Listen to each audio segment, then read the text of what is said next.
राहुल गांधी ने आज एक विपक्ष के नेता को जो भूमिका नहीं निभानी चाहिए एक प्रधानमंत्री की तरह, वो प्रधानमंत्री की तरह भूमिका निभाते हुए नजर आए।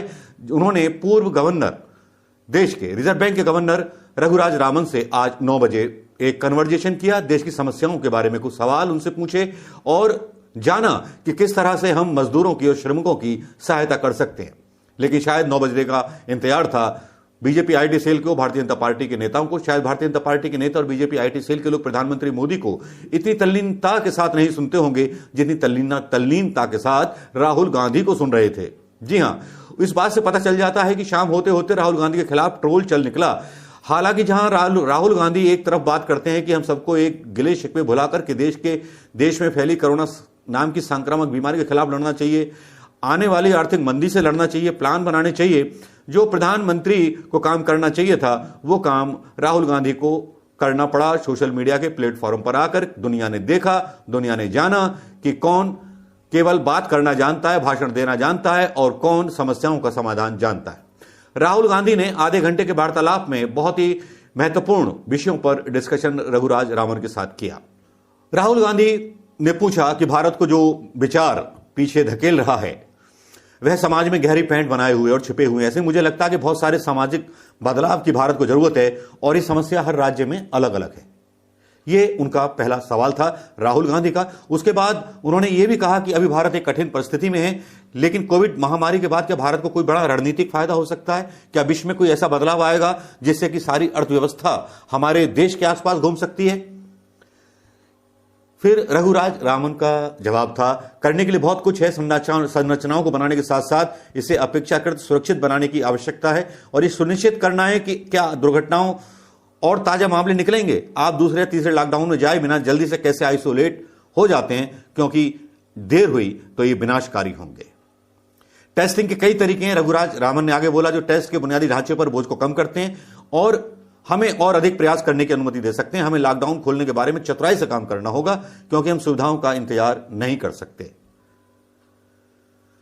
इसके अलावा वैश्विक मंच पर रघुराज रामन ने अपनी बात दोहराई कि भारत एक बड़ी भूमिका निभा सकता है। शक्तिहीन लोगों को शक्तिशाली नेता अच्छा लगता है, हम एक विभाजित समाज के साथ कहीं नहीं पहुंच सकते।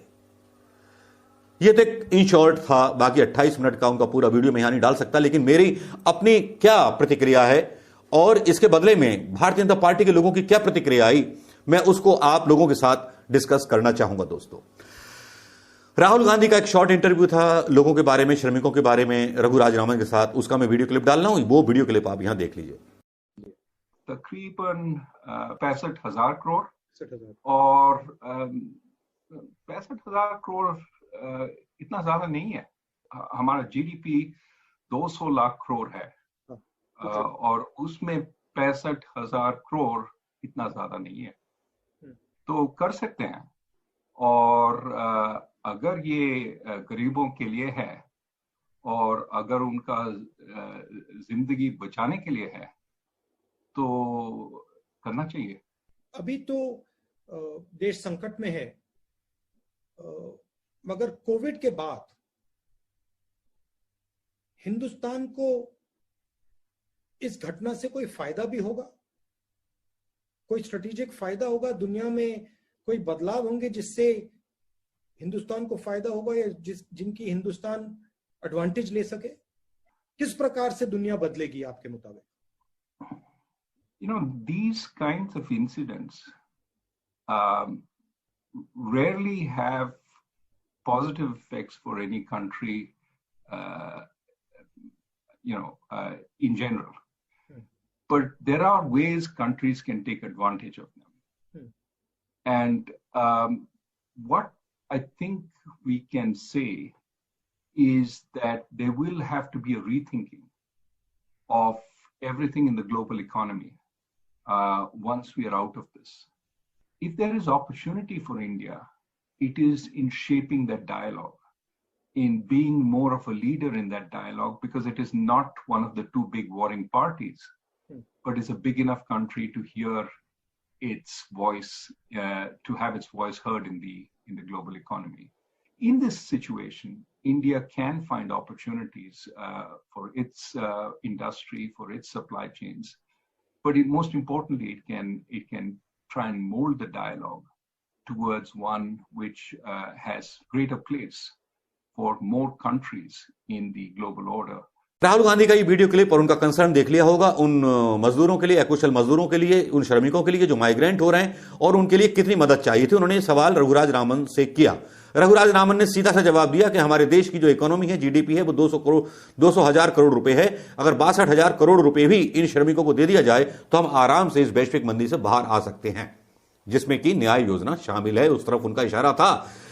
लेकिन दूसरी तरफ फिर एक ट्विटर पर सवाल चल निकला कि 68,000 करोड़ रुपए अदानी अंबानी के तो माफ कर दिए गए, लेकिन देश के लोगों के लिए 60,000 करोड़ रुपए नहीं है गरीबों के लिए, जो कि देश की इकोनॉमी की जान है, जो देश की इकोनॉमी में एक जान फूंकते हैं।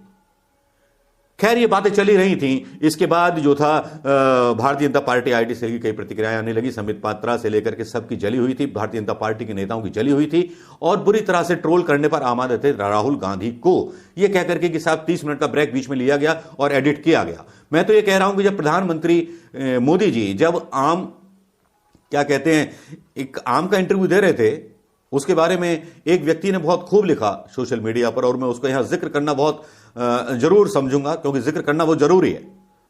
जब राहुल गांधी जी रघुराज रामन के साथ बात कर रहे थे, उनसे बातचीत हो रही थी, देश के बारे में जानने की कोशिश कर रहे थे, उस समय प्रधानमंत्री मोदी जी अपने सितारों के साथ बैठ करके फोटो खिंचा रहे थे।